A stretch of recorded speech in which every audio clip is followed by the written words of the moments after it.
Dans une maison près d'une forêt en Alsace, un fait inattendu s'est produit.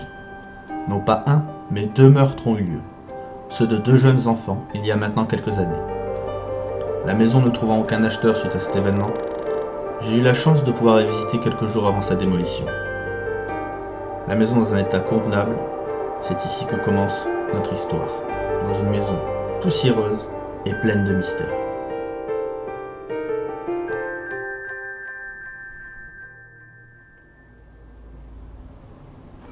C'est durant une journée chaude d'été qu'un couple laisse ses enfants seuls en début de soirée pour sortir faire la fête chez des amis à quelques rues de là. Ils ne s'attendaient pas à ce qui allait suivre, car lorsque le couple rentra chez eux tard dans la nuit et qu'ils allaient voir si les enfants dormaient, ils n'étaient plus dans leur lit. Pris de panique, ils se mirent à les chercher partout dans la maison, allant même regarder la trappe du mur dans la chambre d'un des enfants où ils aimaient jouer à cache-cache. Mais ce n'est que lorsqu'ils descendirent à la cave qu'ils retrouvèrent les deux corps inanimés de leurs enfants.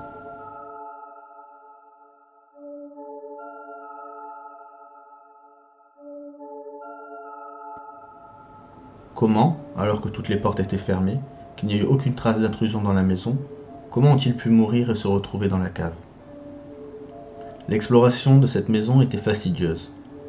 Près d'une forêt, on entendait les branches craquer tout autour, l'atmosphère y était oppressante. Cette quête de l'étrange n'a pas pu se dérouler correctement, car ce n'est qu'une fois chez moi que je me suis rendu compte que le son n'avait pas été enregistré. Un problème de pile ou de micro? Je l'ignore.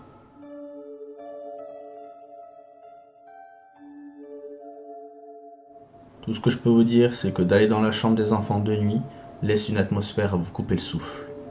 Tandis que dans la cave, il faisait frais, mais l'ambiance était plus reposante et calme malgré ce qui s'était passé.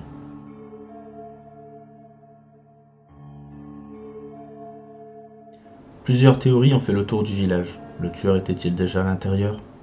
Les enfants auraient-ils pu laisser entrer quelqu'un? Aucune réponse à tout ceci.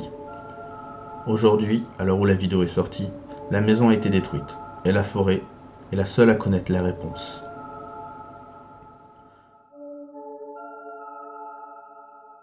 J'espère que ce nouveau format vous plaira. Je n'ai pas trop eu le choix à cause du son qui ne s'est pas enregistré, mais je voulais rien sortir après avoir passé une partie de la nuit là-bas et filmé tant de choses.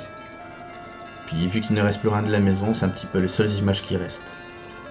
J'espère vous revoir très bientôt pour un prochain épisode. Sur ce, portez-vous bien et à bientôt.